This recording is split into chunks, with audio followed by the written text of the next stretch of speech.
दोस्तों यहाँ पे कुछ ऐसे सवाल, कुछ ऐसी बातें सामने आ रही हैं, क्या पैसे देकर अपने सिबिल स्कोर को सही कर सकते हैं।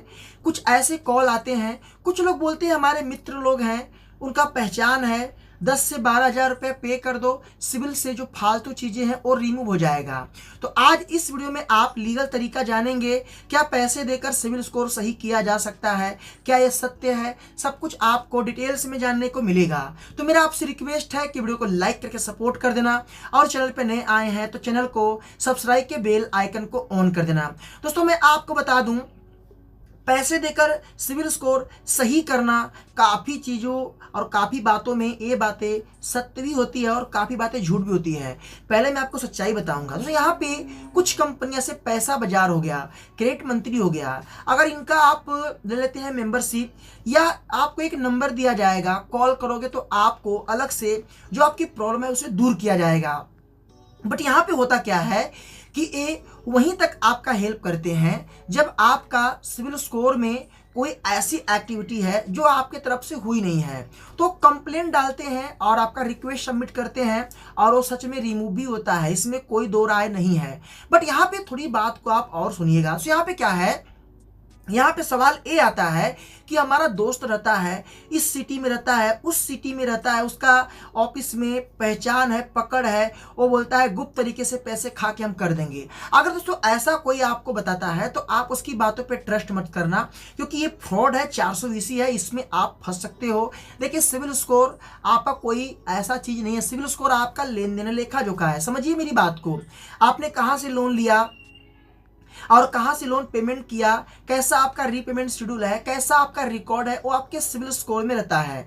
और ये आपका डिलीट इसलिए नहीं होता है क्योंकि वो आपका रीपेमेंट रिकॉर्ड को बना के रखा जाता है। एक प्रकार से आपकी वो डायरी है, डायरी में आपकी पूरी भविष्यवाणी लिखी है आपके सिविल स्कोर के बारे में, कहाँ कहाँ से लोन लिया, कैसे पेमेंट किया।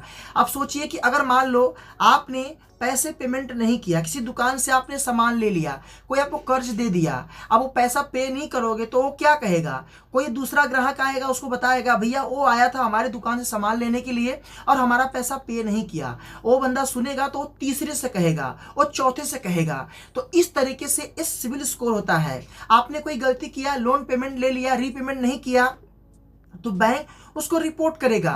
और जब रिपोर्ट करेगा तो यहाँ पे देखो आरबीआई गाइडेंस के अनुसार यहाँ पे बैंक और एनबीसी कंपनी को किसी एक में रिपोर्ट करना जरूरी है। अधिकतर लोग जो है सिविल को ही फायरिंग करते हैं, उसी में अपडेटिंग करते हैं, आगे पीछे सब में होता है, बट लोग सिविल में ही अधिकतर लोग जो है करते हैं। तो यहाँ पे होता क्या है कि जब भी आप किसी का डिफॉल्ट करते हैं तो डिफॉल्ट करने के बाद जो है कोई बैंक अगर आपका डिटेल्स को चेक किया तो उसे लगेगा कि ये डिफॉल्टर पहले से है, तो वहां पे कोई और बैंक चेक किया तो वो भी दिखेगा ये डिफॉल्टर पहले से है।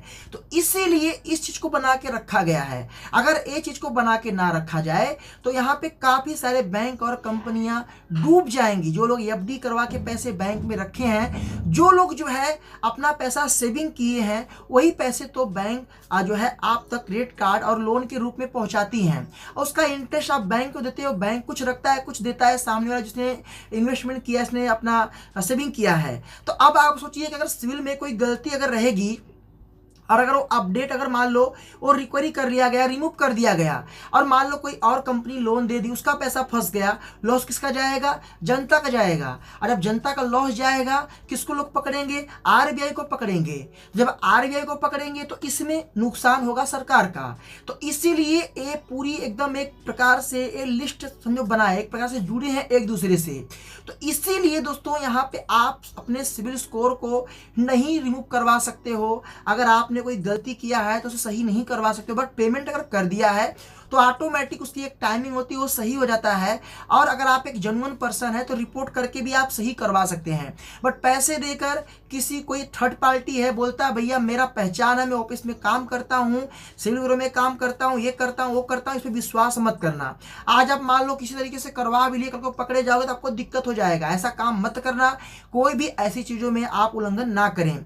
तो मैं आपसे रिक्वेस्ट करूंगा कि आप बस खाली खुद से गलती करना छोड़ें, गलती ना होने दें, हमेशा हमेशा सावधानियां बरतें, बार बार लोन क्रेडिट कार्ड अप्लाई ना करें, जितनी आपकी क्षमता उतना ही काम करें। अगर आपके पास पैसे हैं अपना पैसा खर्च करें, बार बार लोन अप्लाई ना करें। अगर लोन ले रहे हैं तो टाइम से पेमेंट करें, दिक्कत आपको नहीं होगा। किसी की अफवाह में ना आए। कोई भी आपको बोलता है कि पैसा हमें दो मैं सही करवा दूंगा, तो ये सब गलती मत करना। अगर आप किसी कंपनी का पैसा पे किया, आपका एनपीए था या फिर डिफॉल्टर था, ऐसा कुछ था, तो आप पेमेंट करने के बाद उसका पूरा डिटेल्स आप आरबीआई को मेल कर दें। मेल करेंगे तो आरबीआई चेक जरूर करेगा। अगर आपका, जैसे मान लो अगर आप राजस्थान से रहने वाले हैं, राजस्थान का जो आरबीआई अगर वो हेल्प नहीं करता है वहाँ की टीम, तो आप जो है दिल्ली वाले ईमेल पे आप जरूर ईमेल कर दें, क्योंकि यहाँ पे दिल्ली वाली जो ईमेल आईडी है उसमें काफ़ी हेल्प मिलता है। बता सकते हैं कि मैं इस सिटी से हूँ और यहाँ के ईमेल आईडी पे मैंने कंप्लेन किया, मेरा हेल्प नहीं किया गया, इसीलिए मैं आपसे रिक्वेस्ट करता हूँ इसको आप जांच कीजिए। तो इस चीज पे आपका हेल्प हो सकता है, काफी लोग का हुआ भी था।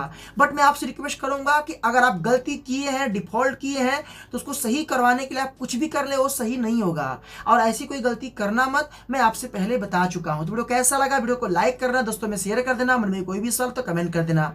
फिर मिलते हैं नए वीडियो के साथ, तब तक के लिए जय हिंद, वंदे मातरम।